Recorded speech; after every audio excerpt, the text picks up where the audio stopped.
All right, we are back, Real Migos, with a special guest. I'm going to bring him on in a second. Y'all are going to love him. So, Ian, we got a special guest today sitting behind the wall here. I know. I'm excited.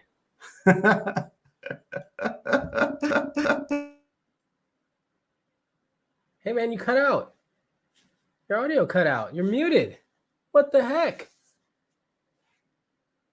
Hit the mic cord. Sorry about that. All right, so our guest today is a Austin legend, okay? Involved in a lot of things, and let's say being very intimate with Tesla is one of them, okay? So our guest today is Matt Home, the president of the Tesla Club.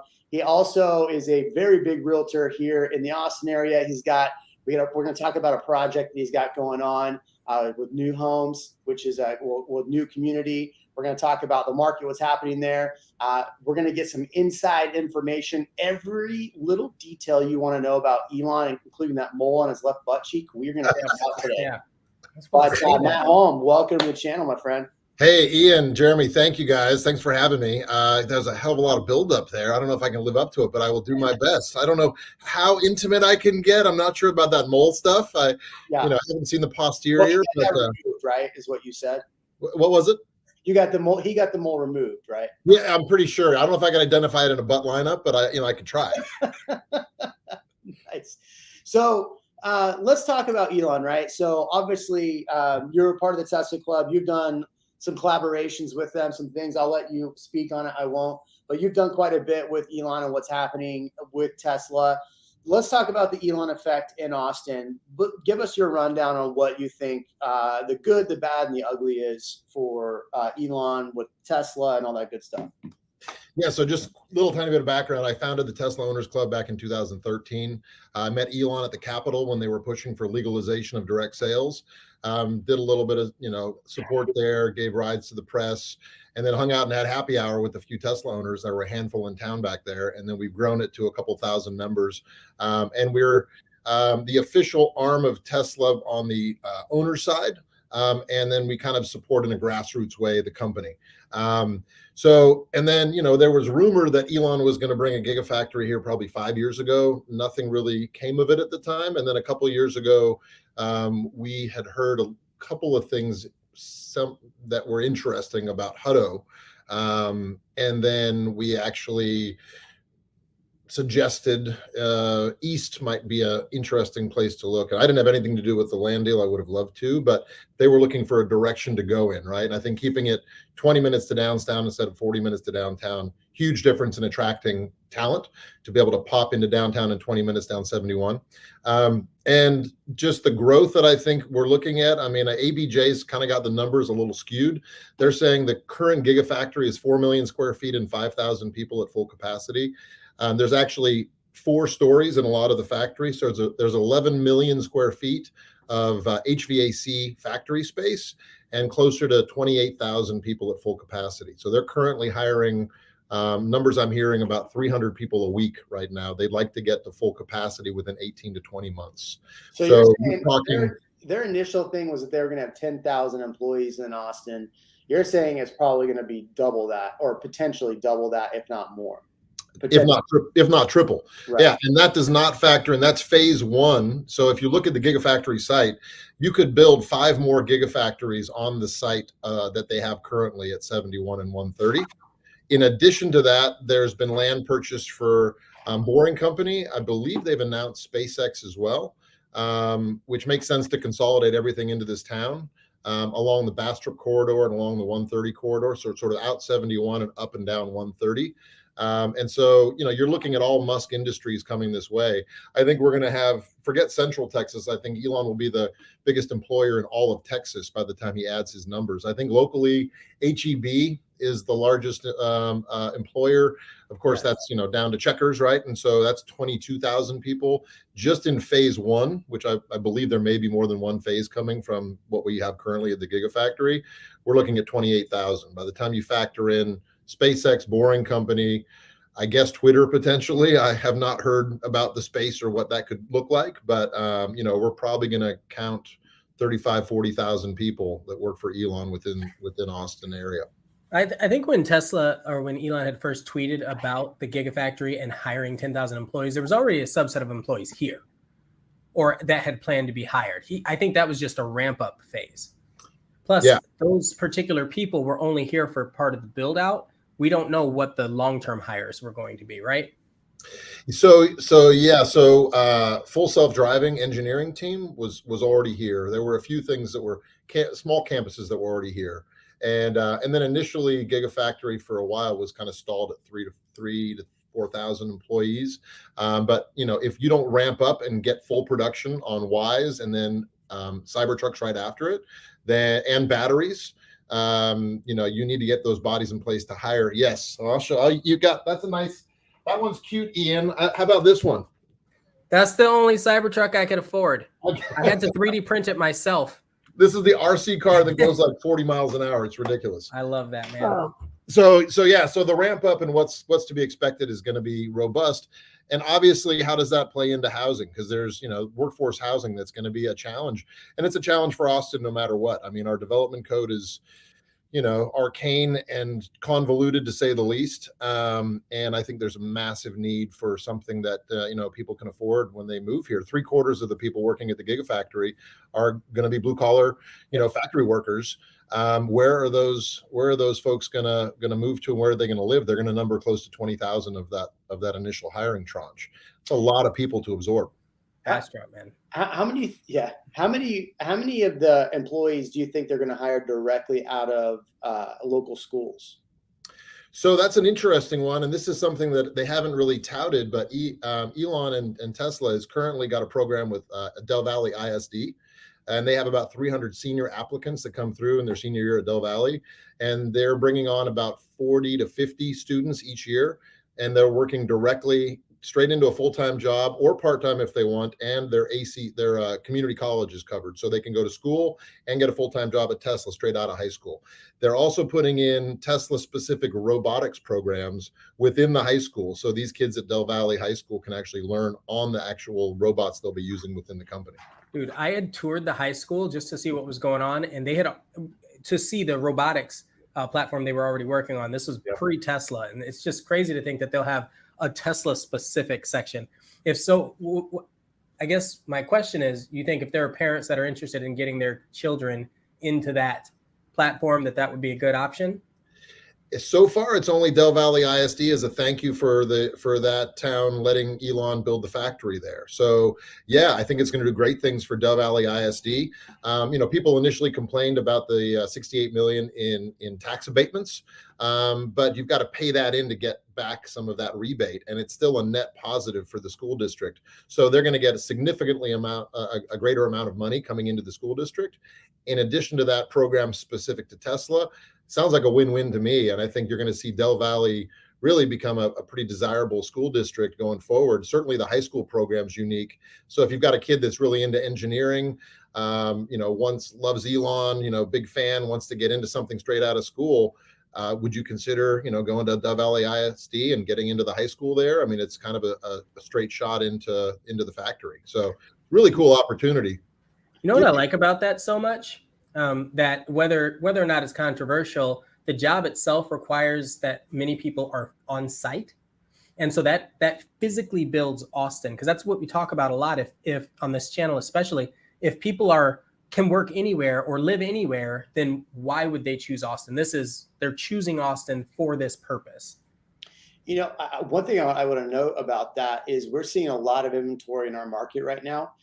And we could speculate about this later, but how much that inventory is people that came out here under the guise of work from home and work anywhere, spent months and months and months building their home out, or getting a new construction, and now they have to put it back on the market, or they're having to put it on the market because they're getting relocated back. I know I had actually one employee that worked pretty much directly with Elon in the solar division, and Elon's like, yeah, you got to go back to work. And by the way, your work's actually back in California. So he's like, I don't know how I'm going to leave and go back to California. So, but I currently have clients that are local that are getting relocated back because their work from home ended. So curious to see that impact. We can talk about it later. I want to stay on the Elon topic, but what do you think the chances are, legitimate chances, that Elon will bring Twitter to Austin? And the other thing I want to ask too, get your opinion on Elon opening up a facility in San Antonio, and was that going to be 10,000 jobs or 5,000 jobs in San Antonio? So I wanted to get your take on both of those. Yeah, and well, not to mention then a lithium-ion processing plant at the coast. He's looking at either Houston or maybe Louisiana. I hope Texas keeps all the jobs. Yeah. But what he's essentially trying to create is a complete pipeline. So, we talk about, everyone knows what a supply chain is now, thanks to post-COVID, right? And so if you can own the entire supply chain, essentially from mining all the way through production, then where's your bottleneck going to come from, right? If he's got all of it. So I think you're going to see Tesla, and once again, some of this is just speculation. I don't have any, direct line anywhere, but from what I'm seeing and what he's cultivating at this point, I think he's going to own mining all the way up through, completed production of these vehicles and batteries from Tesla. And so what does that mean for real world jobs for Central Texas? Like I said, I think you're going to end up having 35, 40,000 within the next 3 years, potentially 5, and then going up from there, because you're looking at, Tesla, and to me, this is the part that people who follow Tesla and understand what full self-driving is. This is the interesting part about Tesla. It's not just a car company. I think people realize that. But essentially, when you have 8 cameras that are learning the physical world and how to maneuver on wheels in this case, and be able to interpret that data very quickly into an MCU and react to it instantly enough where you can save people's lives in cars, make ethical decisions, all these things that the car has to do as it's learning for full self-driving. What have you created? Essentially the most robust AI software, system that's out there. And so I think what we're going to see is a conversion within the next 10 years. You're going to think about Tesla in particular, not just as a car company, but as a robotics and AI company.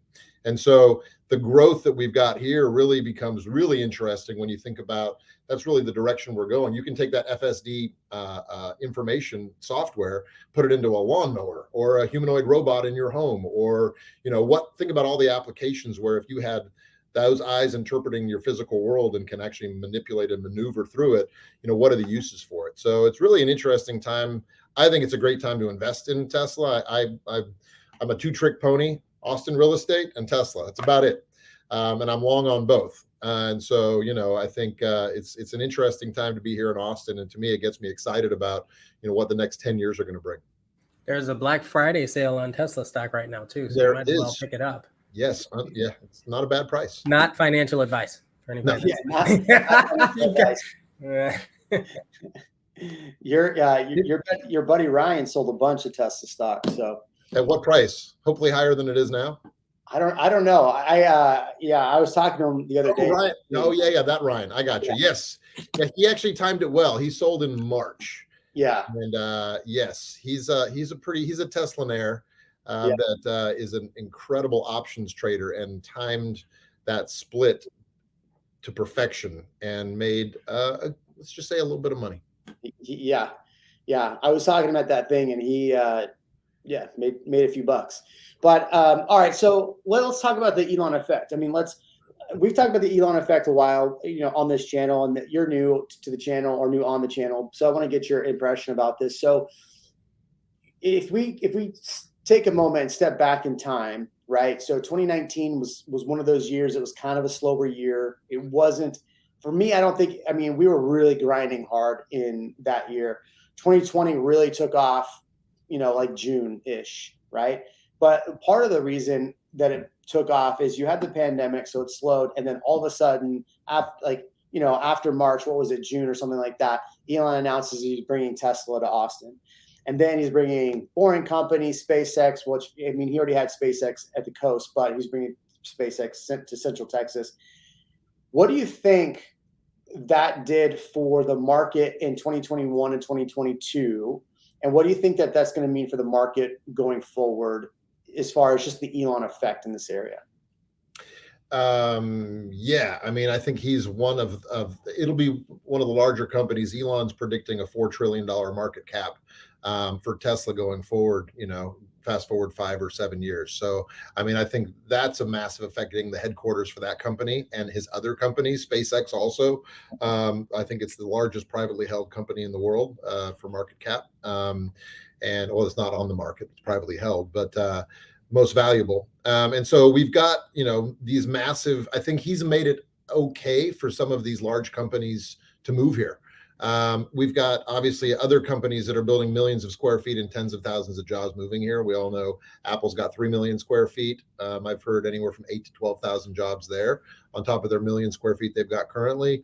Obviously, Oracle finished out their next 600,000 square feet. They've moved headquarters here. Google's got roughly, I think, 1.3 million square feet downtown by the time they finish up their 810,000 square foot tower. So all of these are to be filled spaces.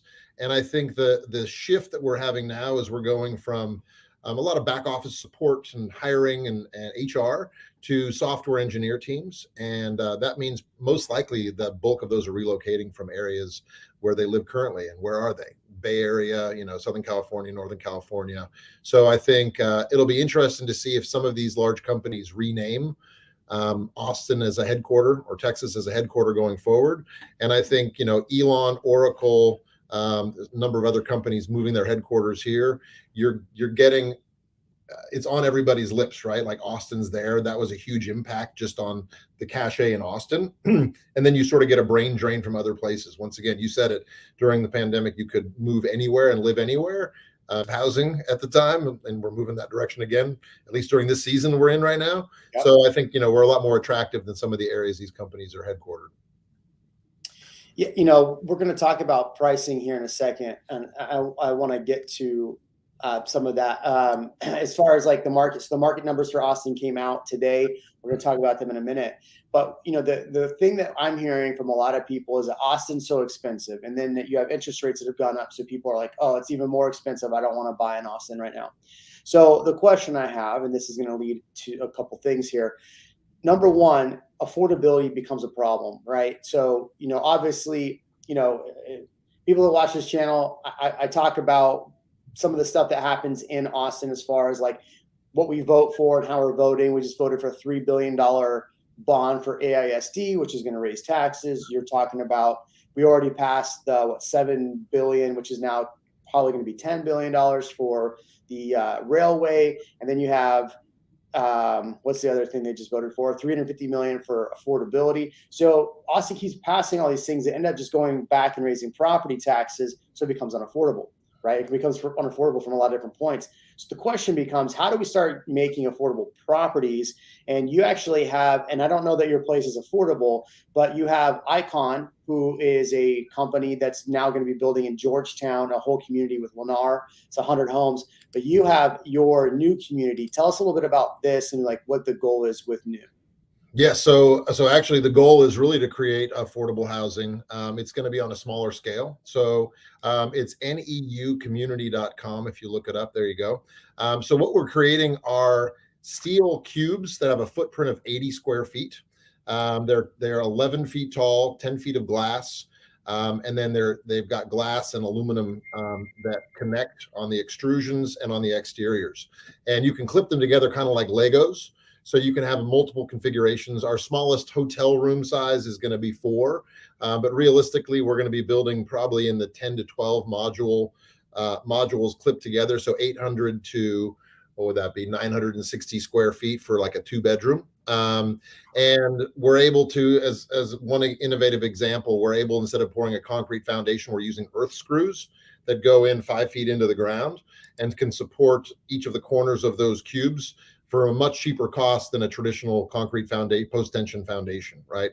And so the goal is we can create these, they're factory built. So, once we ramp up that production, we can hopefully build 10, 100, 1,000, 10,000 a month, right? I mean, the idea is to build those out. We've got our first factory. We've got a sprung tent. It's actually the same stuff that Elon used in Fremont when they ran out of space at construction at their plant in Fremont in California. They started building in the parking lot with these massive, really permanent structures. They're big tent structures. So we have our first 900-foot long, basically 3 football field size manufacturing tents coming up. We have 2 more coming. And we currently have 1,300 acres in Bastrop, about 15 minutes south of Giga, Texas, that we're developing for. Our estimates are between 6,500 and 7,000 homes. And like I said, the initial scale is going to be 10 to 12 modules clipped together, so around 1,000 square feet. And the goal is to keep our pricing in the 200 range. And so if we can do that, that really becomes, significantly less. It's more than half of what the current average home price is in Austin. And really, if when you look through the website, you can kind of see it's almost like every material you put into a skyscraper we have is just in little 80-foot cubes. So you're basically taking mini skyscrapers and clipping them together to create what feels like a very Jetson style home. And the idea is as we scale up, it becomes more and more affordable as we're able to, push more through the manufacturing. So you're talking about in the twos, right? For something like this, how big did you say it was going to be? So really, we can go up to 24 units on one level. That would be the largest footprint. We can go up to 3 stories tall without any external supports, just clipping them, roof to floor. And then really all 4, or I should say all 6 sides are an opportunity to expand up, down, side to side. So the applications for this, for example, floating above a floodplain, we have a lake property, and having catwalks connected, but being out of the floodplain to be able to build these suspended. You can, like I said, put them on earth screws and forego a concrete foundation. So you can go up to 24 basically on one level, but we're probably looking at 1 story, 10 to 12, most likely 12 of these cubes attached as what we're going to initially start putting out into the community. And then if you look through the community, you'll see we have a really unique, it's almost like community as a service. We've got some partnerships.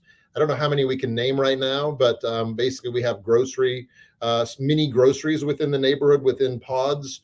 We're going to have daycare. We're going to have hair salons. We're going to have all these grab and go shops that you're going to have within a community so that you really never have to leave your community. And it's all connected through bike and walk lanes. We've got an amphitheater on site for about 1,000 people for concerts that we've actually just took a video. I can't share that yet, but our development of the site is really coming along. And I think, factory built is what you have to keep up with the future housing demand with the human population growth. And so there's enough space for a lot of people to get into it. You mentioned Icon. They've got a really interesting plan with these 3D printing machines that print in concrete.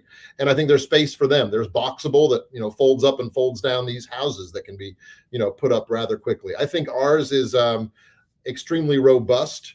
But also they're agnostic. They can go to any location and clip together there. So it's a unique, and I think a little bit more scalable. I think Icon, you've got to have tens of thousands of machines or thousands of machines to print enough homes.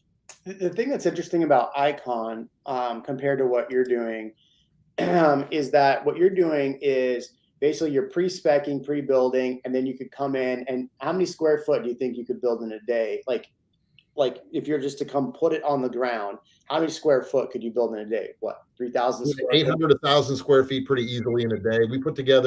We had a 4 module in our Pflugerville showroom. Yeah. And it actually took longer to get it in through the bay doors because they weren't tall enough to clip them together. It came together in like 4 hours. Yeah. And between the connections, you have plug and play, like red to red, blue to blue. So all your utilities, you don't need skilled plumbers, electricians to put them together. They literally clip together with color codes, and you just need skilled plumber and electrician to connect to your wastewater and your electric at the source. So there's a lot of ways we've streamlined this to be able to install these homes a lot quicker than a traditional build. The way we liken it is, to use a Tesla reference, you don't get your Tesla shipped out to your house in boxes and they put it together in your driveway. But that's how we build houses, the same way we built them for hundreds of years.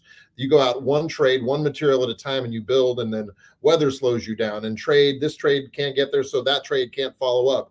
And you can have, I've seen build projects take 18 months to 2 years in this town between, what it takes to be able to get through development and then what it takes to actually build, depending on what trade supply is and what supply chain issues you have with materials. So getting something that you can take soup to nuts with no weather delays in a controlled environment in a warehouse to be able to build and then assemble final assemblies on site, it's just going to be able to ramp up at a much more scalable level. So here's my concern with Icon in Pflugerville. So here's the rendering where they're showing. So here's the point I was getting to. You're pre-speccing and bringing them in, right? You're pre-building, bringing them in, snapping it together. Look how big these machines are. Yeah. Those machines are gigantic. So what Lennar is going to have to do, if they're going to actually do this right, is they're going to have to create a very small footprint for these homes, because they're only going to be, I read the numbers, like 1,500, 2,000 square foot, and then they're going to build wood on top. So basically they're just building the downstairs part of it, and then the upstairs is going to be wood. Or with what you're doing is all contained. You're not putting wood on the exterior of the home at all, right? No, that's correct. And so Icon's, and maybe they'll get to a second story that can be supported and have concrete above it, but you basically have all the traditional building systems up on the second story if you're going to make anything sizable, right? And then you've got concrete down below. Concrete's not inexpensive, so I mean, I'm curious what their cost is. And by the way, I love that Icon's in the space. I think there's enough for everybody. I truly do, and I love what they're doing. I think it's, like I said, it's a really interesting concept. But let's say you have a water leak in the wall. Let's say you want to move a plug over because you want to put a TV up here. Are you going to have open conduits in the wall? Or if you need to get in there, how do you break open that concrete and then patch it so it matches what the machine created? Like just the basic logistics of having even the bottom as a really cool 3D wall. But if you end up with MEP issues, mechanical issues down the road, how do you address those? And so there's a real concerns. You either have exposed conduits inside or outside your home, or you're building in walls that are a little bit challenging to get into without some kind of access point, et cetera, that I don't know how you 3D print that access point. So just a couple of things that, as I'm seeing them build out, that I think, besides the fact that you have those huge machines, right, that then have to go on site. So my question about this, and this is just kind of a rhetorical question, I guess, is if you're looking at these renderings, see how much space is in between these homes. There's almost a home in between each home on these renderings. Now, granted, they probably weren't making this as a community, but even look at their community, they're not close together. Right. I know Lennar very well, and they love to put homes, they like to condoize things and put homes so close together. Sure. And so when they condoize, it's what, 8 to 10 feet between the homes. It is going to be a challenge for them to get that big machine to continue to print homes that close together. That's my biggest thing, without damaging the home next to it. That's a good point too. Yeah, and that's another thing. I can't wait to when I can bring you out to our development site in Bastrop. I really want to show it to you, because when we've probably cleared about 100 acres so far. We've meticulously maintained the natural oaks that are there and only taken out those horrible cedars that give us all allergies and are an invasive species brought in 150 years ago. So we've cleared out specifically. We haven't done what most people do in neighborhoods, where they just go raised earth and you get your 5-foot little tree in your front yard that's kind of sad until you've been there for 20 years, right? We're maintaining nature. We're letting those oaks breathe, and we're actually placing each home individually on the site. That's the nice part about being able to come in and clip together these 80 square foot blocks, is we can build in between a tree line. And instead of having a traditional neighborhood with fencing and you're 5 feet to your fence, your neighboring house is in between the trees on each of the lot sides. And we can also get density in there, because we're able to build suspended, right? We're not worried about the root ball. We're suspended on these earth screws. So when we can have you out, like I said, we've probably got 100 guys going 7 days a week right now, clearing, building the amphitheater, putting together our first manufacturing plant. But I'm hoping we can start doing some tours. Jeremy, I'd love to have you out and show it to you. But we're just going and blowing right now. It's a bit of a dangerous site. I was out there and nearly had my Tesla knocked over by a bulldozer that didn't see me backing out of the trees. So you want to be out there right now. Ian, we'll have to come out and do some vlogs on it and give our honest feedback on it. I like the idea of it. There's another company that's doing something similar. It's called Z Module. They've done some stuff in Austin. I think when I look at affordable housing, my biggest thing is like, how are you going to actually make it affordable, right? And so when you look at a model like this, where it's prefab, boxable is another example, you can cut costs because you have it in a controlled environment. The problem you run into, this is why on a job site where Icon's going to run into, we live in Texas. I don't know if you know much about Texas, Matt, but there's a lot of rain, there's a lot of heat, and then some days it fucking snows out of nowhere. So it's going to be the challenge that a company like Icon might have. And I'm not knocking Icon or anything. I don't want people to knock that. I'm just trying to look, we're talking about doing things different than what has been done. And so if you're going to make things affordable, part of making things affordable is building them quickly and efficiently. And so I think something like what you're doing, even what Icon's doing, if they can build it quickly and efficiently, it's great, but you still are going to have weather delays. You're still going to have issues. They're going to push builds. I mean, I don't know how many homes you built new build this year, but most of my clients are running between 14 and 20 months to build a home, right, Ian?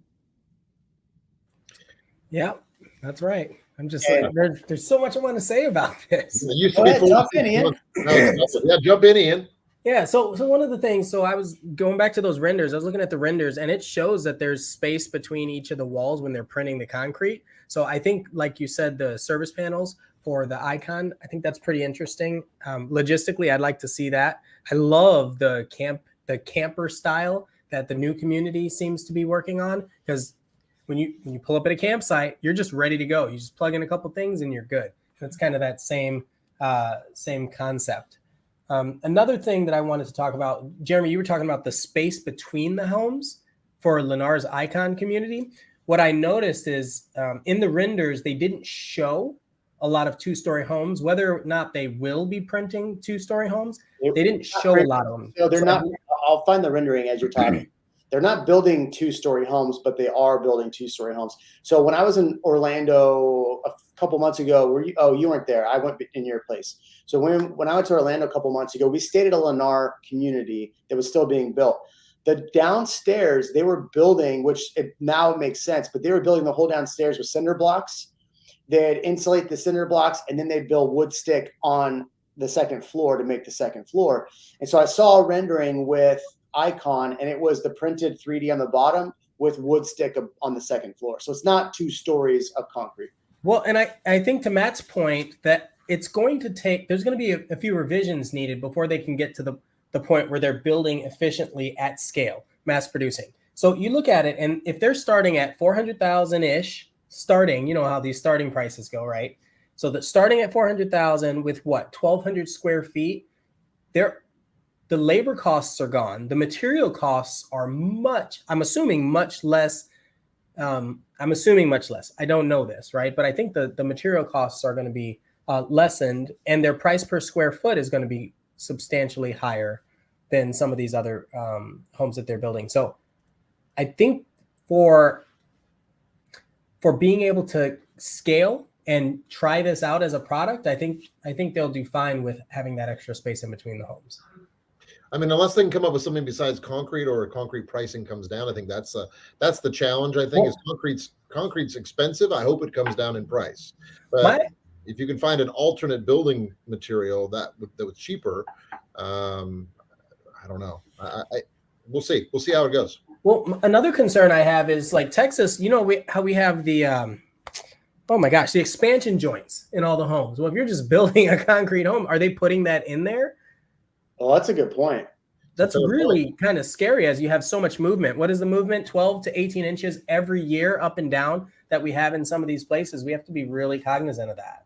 So that's a fantastic point. And then how do you put the concrete back together? And what's the reinforcement in there? If you're pouring concrete, there's no rebar. So, I mean, I looked at one of the renderings, and it looks like they do like a pen rebar. So I don't know exactly how they do it, but it looked like a U-shaped rebar, and they'd stick it in a layer, and then they would come back and go over the top of it. So, there's reinforcement in it. I assume they've got that figured out. Yeah. And actually, this is a good question. This Flowrider 55 is asking, what's the consensus on what stick builds will value with these new construction materials that are being used? And I don't know about values, but I will say, our materials are steel, glass, and aluminum.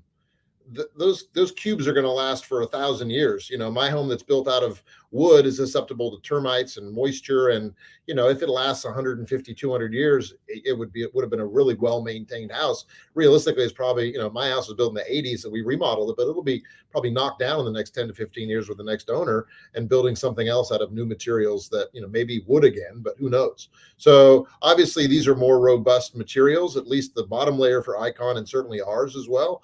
And you were mentioning sort of how these come on site and clip together, and how cool that is. So I look at us as sort of Jetsons architecture, but we're like Avatar the movie, where you're respecting nature, and kind of you're in this natural setting, but then you have this sort of these glass and steel and aluminum cubes that could look like they're at home on Mars, right? And so we, that's kind of hard to get a close up of these ones, but you can get a little bit of an idea. I don't know if you can zoom in.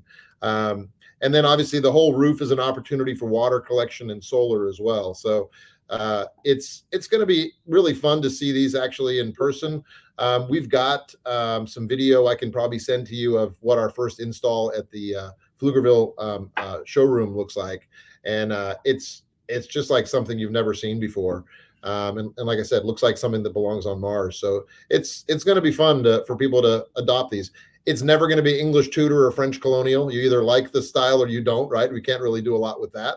But we actually pre-sold 8,500 units with deposits in the first 65 days. We turned our sales pipeline on, and basically stopped trying to attract buyers at that point, and are sort of waiting now for fulfillment and being able to reach out to our clients that are waiting. And obviously it's been a little bit delayed. We had most of our materials sourced from Europe, including Ukraine, and glass from Germany and parts from Italy. And so now we've had to take it all domestic, which long-term I think is great. But it's obviously taking time to find those vendors and be able to ramp up, specifically our aluminum extrusions, which is our intellectual property that is how they clip together. So I'll invite you guys out when we start installing them, and you can see exactly how they clip together. It's fascinating. Matt, I have a question, and if you can't answer it, please just say so. But is there a percentage of those pre-sold buyers that are investor only? I think that ends the question. So we did have an investor, and that will be a component of the neighborhood. We are trying to address workforce housing as our number one issue that we're coming out the gate, but there will be pockets of the neighborhood that'll be available for Airbnb. So you'll be able to purchase it. You'll be able to purchase and rent to people that maybe want to be in the neighborhood. We've got folks that have put down reservations and configured things that are huge and that are going to be over $1 million. So it's an interesting neighborhood. It's not going to be one of these ones, you drive by those neighborhoods and they say from the 500s, from the 800s, from the 300s, like we're going to have everything built into one neighborhood. And I think, it's really interesting to see who our demographic was that was interested in our sites. And not surprisingly, it was young first-time home buyers was a large portion, but almost 50% of it was empty nesters who just think it'd be really cool to have this really futuristic piece in a mixed neighborhood that's not a retirement neighborhood, but where it's a kind of a lock and leave product in a natural environment with the community around it for shopping and the convenience of that. So it was really interesting to see, who our buyer was on the initial sales rollout. And like I said, we're doing everything we can to ramp up as quickly as we can. So I just tell people, be patient with us. We're getting there. I think it also fits a lot of downsizing buyers because of the maintenance. Just Correct. Regular home maintenance. People get sick of it after a while, right? So how big can you build one of these? Like let's say I'm like Matt, I got 2 acres out in Dripping Springs. I'm going to build a 4,000 square foot house out of your material. Is that something that I could order and do? So not currently. So we're currently creating our own communities. We have 3 tranches of land. We've got 2,000 acres on the highest peak in Lago Vista, surrounded by preserve. We've got a ridge that's built out there. We've got some partnerships we're working on with some different sports components, golf components, tennis components from some pretty big names. Some components. We actually have what would be the tail end of the Lago Vista Airport that ends on our property. So we would be the ones that would allow for expansion to allow larger jets to come in on that one. So that's a really interesting one. That'd be fun to just go up there and just drive around on a 4x4 with us and up there on the 2,000 acres. We can have a little bit of fun up there. But our first one is in Bastrop because it's closer to where all the action is. I mean, let's face it, Giga Texas is 15 minutes away. It's a straight shot up to where a Boring Company is in Bastrop. We want to go where the need is, and the need isn't necessarily in Lago Vista currently. Bastrop is a lot closer to where that workforce housing is needed. And so we're starting with that initial acreage there, and it's a big flat chunk of land. Unlike the beautiful land up at Lago Vista that's got a lot of topography, this is a lot more easy to develop because it's flat and it's ready to go. So, we had talked about hanging out on that land. We're gonna have to work that out. Are there going to be any pickleball courts? There's got to be. If you don't have a pickleball court in whatever community you're developing right now, you're missing the ball. I like that. You're missing the ball. Yeah, no, we'll roll out a lot of the, like I said, it's community as a service almost with what we're creating, where we want you to be home in your neighborhood and not have to leave to go do the typical errands you need to do. And so we want to encourage you to create this community feel amongst you and your neighbors and really make living within that neighborhood walkable, bike rideable. In fact, we've got parking on the exterior with solar covers for that parking area to generate power. And the idea is to encourage folks that are certainly in non-electric vehicles, but you park near your pod and you walk in, bike ride in. Maybe you have a little electric golf cart that takes you into your house. So the idea is to really minimize our footprint within nature. It's going to be something that the world hasn't seen before. And so at this point, we want to control that entire narrative on what we're creating. And so I would imagine once we scale up and are producing more than we can put on the land we have, then yes, obviously it makes sense to go to your house and clip together your house on your 2 acres in Dripping Springs. As of right now, no plans for that in the near future. We want to try to get to everybody who's on the list and grow that list. Nice, man. Well, I look forward to being able to buy one. You said you're getting me a 30% discount, friends and family, so I appreciate that. Free. No, the first 10 you buy are free. That's fine, Jeremy. Let me clear that first. Yeah. So I want to get your take on this. I want to shift gears just slightly off of this. And when we talked about affordability, talked about things like that, let's talk about the market numbers that just came out. So, I got to add this. So I want to get your take on this. So the Austin MSA, I'll show you the month-over-month numbers in a second here. We're up 4% year over year, almost 475. Total closings. I mean, you saw last year. You closed a lot in last year. Last year, everything was closing. So closings are down 29%. We're at 3.2 months inventory. New listings are down, and this is what I really want to point out with people. Like, we're talking about inventory, and I noticed this recently that we're not seeing the big jump in inventory. Like, inventory is still high, but it's continuing to grow, and that could be a seasonal thing. But new listings are down. Active listings are up 100%, 180%, which totally. But then we look at the Austin numbers. Austin, for the third month in a row, was 555. We're only up 3% because if you look at the numbers, and I'll show you them in a second, November numbers came up last year. So new listings are down 18%, active listings up 140%, 2.8 months inventory. Let me show you my fun graph that I spend all this time building. So we're right here. This is the MSA. At the height of the MSA, 550. Now we're down to 474. So we're probably not going to run into a negative number for November potentially, but it's possible if this were to stay flat. We've seen negative numbers in December for the MSA. Let's look at the Austin market because they do them differently. 2021 or 2022, we saw a high of 667. The last 3 months have been level at 555. If we don't pump up a little bit, we will run flat into December. So I want to get your thoughts on the market and what's going to happen. Also, 2 things to note. The stock market bounced back because we saw inflation drop a little bit and interest rates came back down under 7%. So two notes there. We'll start with you, Matt. What do you think is going on in the market and get a sense of what your thoughts are? I mean, specifically to Austin, I think, we have a supply issue in the not too distant future again, and for a couple of reasons. Right now, with rates being where they are, with sales slowing down, you've got new home inventory that's sitting, they're incentivizing. So that means they're not incentivized to go develop more land. I'm working with one particular builder who I've loved working with. I've worked with this guy for 10 years. He told me we're building a $2.8 million house that's already a spec that's pre-sold on Elizabeth Street in SoCo. And he said that, Matt, this will be my last building project. I'm not building anything again. City of Austin's impossible to work with. We had issues across the board on this one. And so I think you've got a lot of people that are just not as excited to build. And you've got developers that are not out putting in the offers, because what we've got is they've turned up rates. So no surprise, people sit on their hands.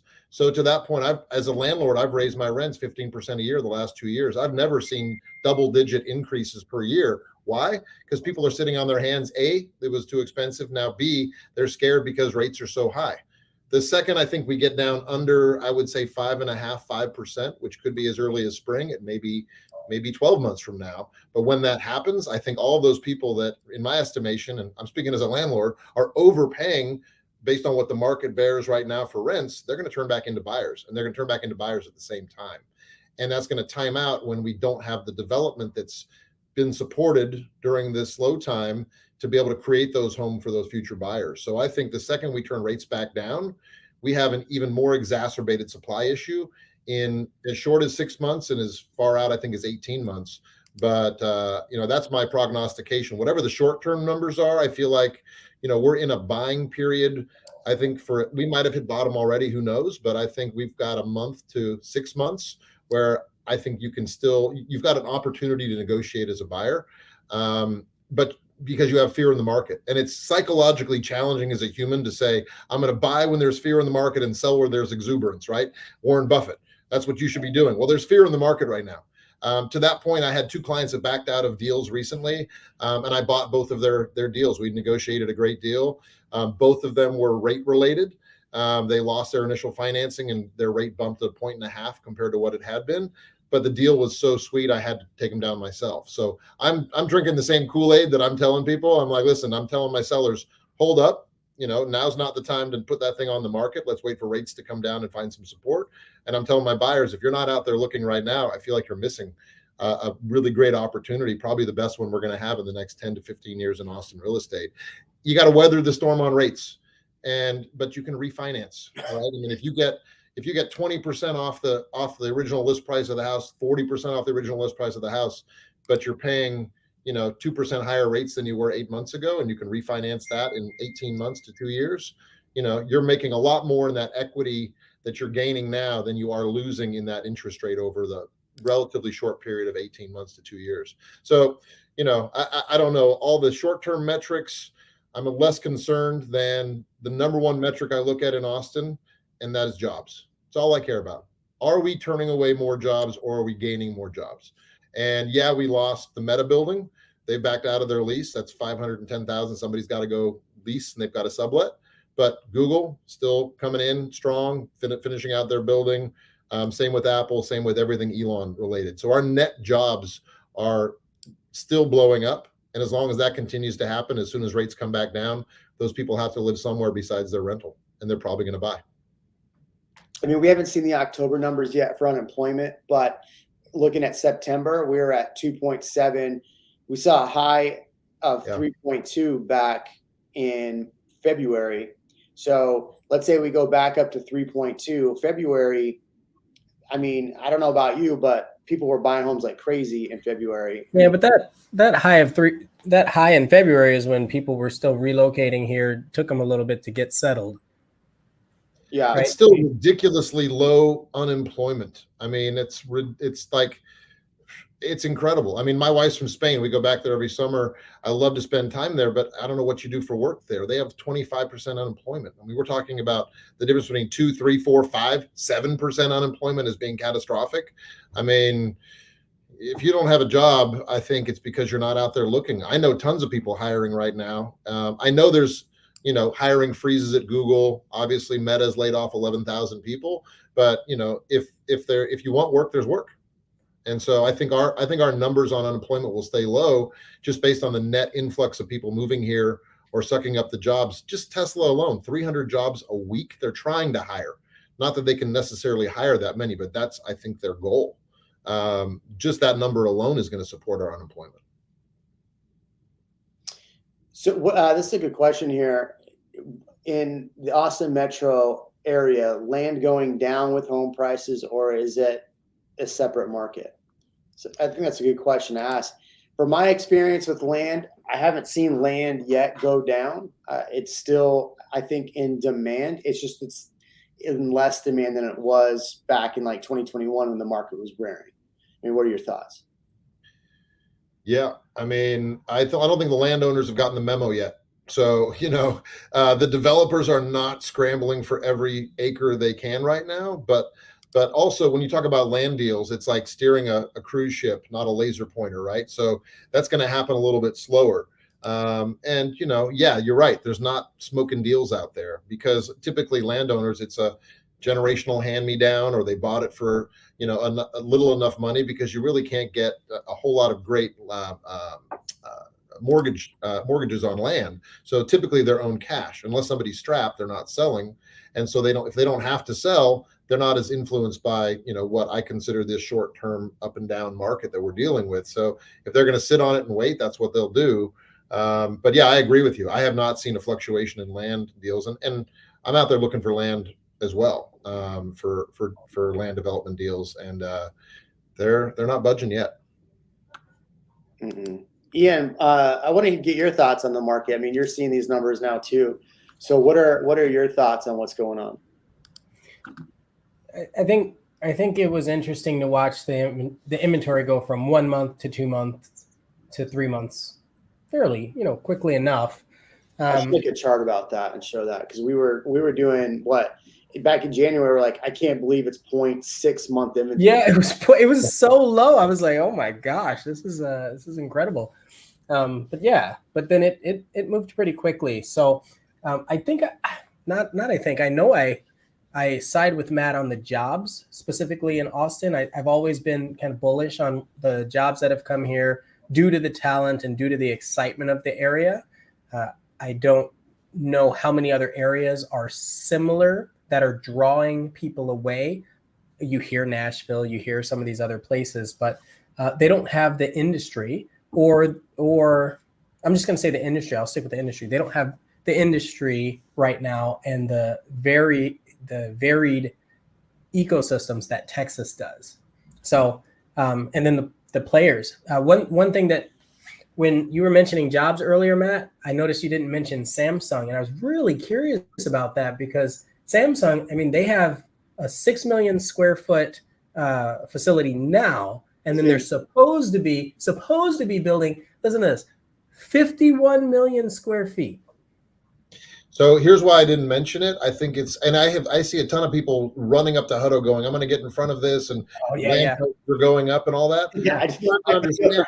My video from yesterday was talking about the places to be buying and looking for the best investments. And if you're just going to buy and want good equity going forward, guess my number one.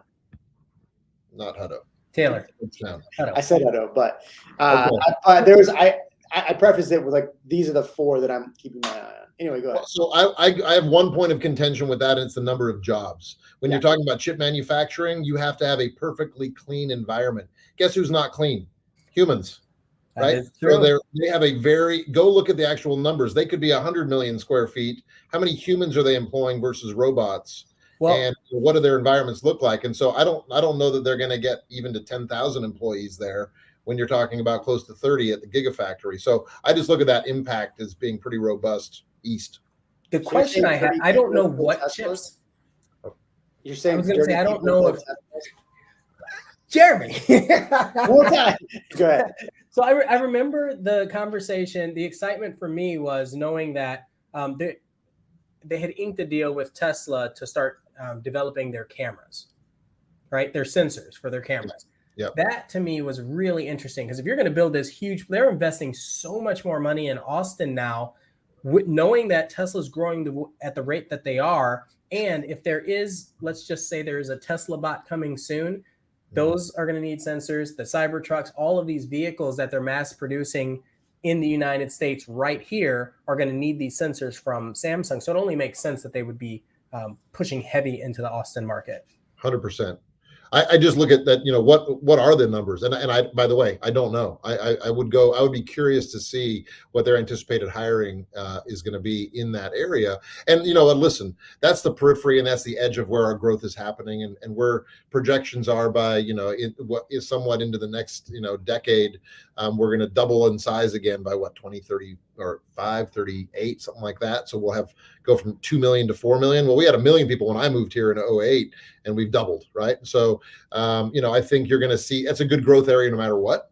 I'm just curious, man, maybe that's a basis for other industry to come up into that area. I don't know what industry supports Samsung, but I would look at more than just one, company as the driver. That is the bulk of their company internally within that factory is going to be robotics going forward. And, if they're hiring 3,000, 2,000, 5,000 people, it's an impact for sure. I just don't know if it's as great as an impact as other areas. One thing I like this comment right here. Saw the proposed bonds over the midterm passes. So I was saying earlier, it was like $3 billion in AISD bonds, 350 million for affordability. I'm sure there was a couple more other bonds in there I didn't see, which means another increase in property taxes. Any tips on protesting and bringing down property taxes in general? This is a good question. I don't really have any good tips for it as of right now because, I protested my taxes and I still, my valuation for one of my investment properties, Matt, was still higher than what if I were to put on the market right now. Dude, I had one that doubled in 1 year. And so I think they're using the data because they go back and it's a snapshot appraisal based on a January 1. Well, January 1 of this year, we were on fire, right? And so they're even projecting into what could be the values this year, I feel like. And so they took their numbers and went absolutely crazy with them. And the problem is I've gone down and protested myself on properties. And it's like hitting your head against a wall. You sit in a little cubicle with somebody, you argue with this person with your comps, and then you go before a board who magically agrees with this person that you spent, an hour in this cubicle with. You've wasted a day. Now you've got to multiply that by however many properties you've got, right? So I said, no, I'm going to pass that along. And not that it's necessarily, amazing, but at least I'm protesting each year. I think there's a value to protesting. I would find a third party to do it. There's companies, the bulk of them charge 40%, but because there's such a need, I'm starting to see some companies discount to 30% of your net savings. So let's say they save you $1,000 a year, they charge you 300 or 400 for that particular property. You don't have to go down and protest yourself, and you're still net positive, 60% of what you would have had to pay. So there's a couple of large companies out there. Texas ProTax used to be my go-to. It feels like got to capacity and didn't do as great a job, in my opinion. Same thing with Fivestone. I use Fivestone. Fivestone tax appraisal. And then there's a bunch that have popped up recently. Yeah. I use a private attorney who used to work at the tax office. And so she handles a limited number of files, but I would find somebody to do that, or some company to do that personally. Because I'm a real estate professional and I still don't bother going down there because it's just an exercise in futility. Yeah. Yeah, it's a good point, because I feel like when you go down there and actually protest, you have to be very careful about how many times you say "fuck you" to them, right? Because like, are you kidding me? Yeah, yeah, good points, man. I would say definitely, look at Texas ProTax, Fivestone Tax. I've used both of those. Private attorney, I'm probably going to use that next year because, man. But this is the whole point of the affordability topic we were talking about earlier. Like, if you look at it, we have more in property taxes, or people pay more in property taxes than they do in California. And it's so much so that sometimes that you actually have to look at your income to see which would have been more beneficial, just staying in California or moving here.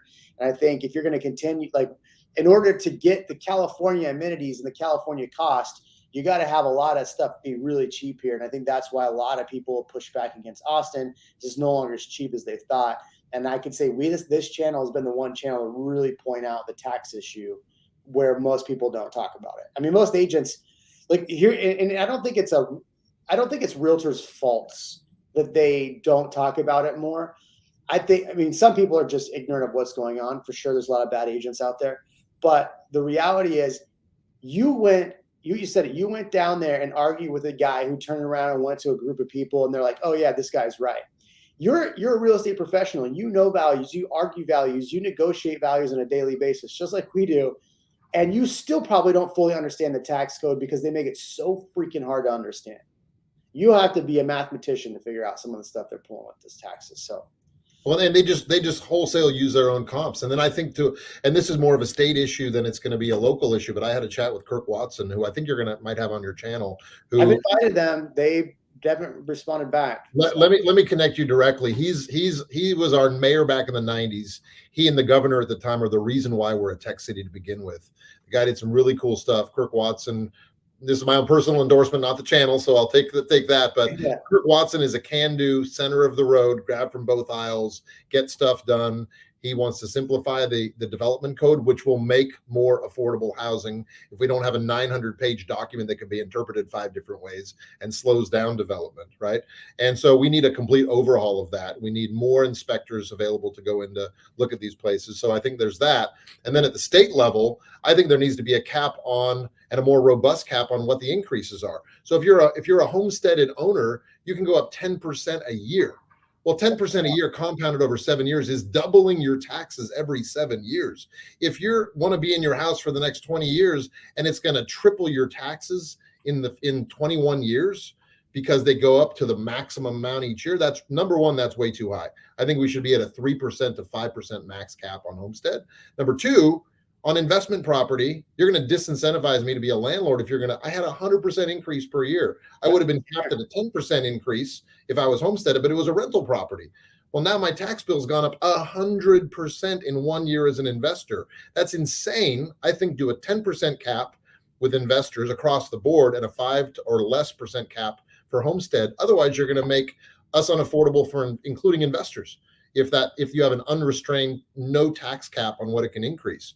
Because then it just tracks market and you're going to price people out of their investment property if rents don't continue to go up. So you're forcing the landlord to raise rents at an even higher rate just to cover their tax bill. And so I think all that needs to be addressed at the local and state level. Simplify development, put a cap on property tax increases across the board. You heard it here, everybody. Matt Holm for governor, mayor. Nothing. I forget politics. Also, well, Kirk Watson. Yeah. Let him deal with that. For Ian's ISD carpool rider in a Tesla Model S Plaid. Holy crap! So, Ian, I rode in his Plaid the other day after our coffee event at. Ridiculous. Yeah, that will definitely beat my 911 after riding it. I can tell you that. There's no doubt about that. It defies logic. You're the only one that doubted every day. The car scares the shit out of me, and I drive it every day. I'm like, whoa, shit! That horizon came up a lot quicker. I need better brakes. Yeah, it's nuts, man. It doesn't even feel real. Yeah, it was a cool car. It was a cool car. I definitely want to put in an order in. All right. Well, Matt, thanks for your time, man. I really appreciate it. Ian, any last words before we go? Something Kirk Watson. Now I just have to look and see. Well, hold on. I really like the monologue that you had there a moment ago, because I'm thinking, okay, yeah, that's a really good point. Just separating the homestead tax versus the investor tax. I think that's really, really good. But also now I want to go look into some of the past laws that Kirk had. Go back and look at his record. Really good. Really good guy. Then he was our state senator for the early aughts. And then he got to retirement, and then his I think son popped out a grandkid, and he's like, oh crap, I need to get back involved in Austin. I think, some of the stuff that's going on currently, I don't know if I love. And I think, I need to get back into this. And so I really like the guy for a variety of reasons. I encourage anybody to go look at the issues and look at the candidates and make your own decision, obviously. But, he's my guy for sure. That guy is, he gets stuff done. He doesn't get stuck in the political quagmire that most of these people do, where they're trying to appease everyone and they get nothing done. Or they just make wholesale decisions without consensus from any of their constituents. I mean, it's an interesting track record we've had the last few years. I think it's time to get somebody in there that can get stuff done.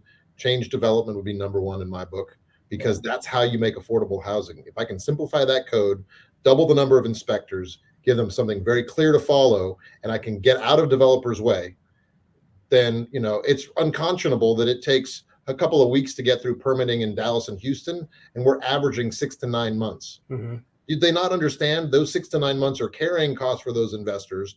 You're adding a premium as a baseline that they have to charge, because they're sitting on their hands going, please let me build something, while they're paying for that piece of land and holding off on their entire machine that needs to move forward to construct houses that we need.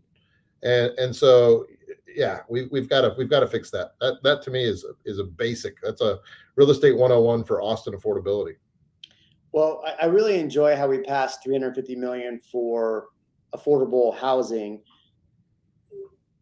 And I don't think people understand how that works, right? So it's so you subsidize builders to build a product, which they just voted to increase the amount of what they pay for permits for those things, right? So they increased the amount, and it's a lot, because they wanted to go to parks and whatever the thing that, like parks, right? That's what the whole increase was for, is for parks. Yet, so you're giving $350 million for developers to then develop, but you've also increased the cost for them, so that money just circulates back. So they're basically fleecing. So if you look at it, they're fleecing homeowners twice. Yep. Right. That's it. So that's exactly it. And most people don't understand the nuance or know to look at that. And so these are the issues that, when you really look at affordability, these are the issues that make this place unaffordable. And you can't just go to developers and say, hey, I want 50% of your homes to be affordable. Poof, they can do it. Guess what? They're in it to make some money too. They can't do pro bono work as massive developers building, changing our skyscraper skyline, right? And so it's an interesting one, but if you can get out of their way, if you can streamline it, and it doesn't mean we're just going to willy-nilly build anything, but how do you go from 2 weeks in most other municipalities in the state of Texas to 6 to 9 months? It's crazy to get through permitting. That's insane. And so that has to change, number one. And I don't see any of the other candidates for mayor getting behind that in the same fashion that Kirk would. I think he understands that's an urgent matter. So I saw some stuff what Celia was doing, and I'm not quite sure I agree or fully understand her stance. Like, her campaign had reached out to me to come on the channel, and I didn't want to continue to have mayoral candidates at the time. And so I looked at her thing, and basically it was like, we want to take all this money for affordable housing and give it to teachers. So just make more affordable housing for teachers. And I don't know if it was for first responders, but for teachers. But it's kind of funny to me that teachers unions pay a lot of these politicians. So I couldn't tell if it was like sincere or just trying to get more votes for that. So I was a little hesitant to bring her on for that reason, because the thing I was going to do was ask a lot of those questions. And I know most politicians don't want to answer those questions, like actually answer those questions. Yeah. So. Yeah.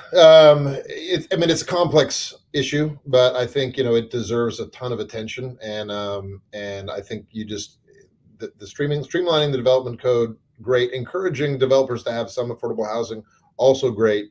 And then, get out of the developer's way and let them build what and fulfill the need that's there.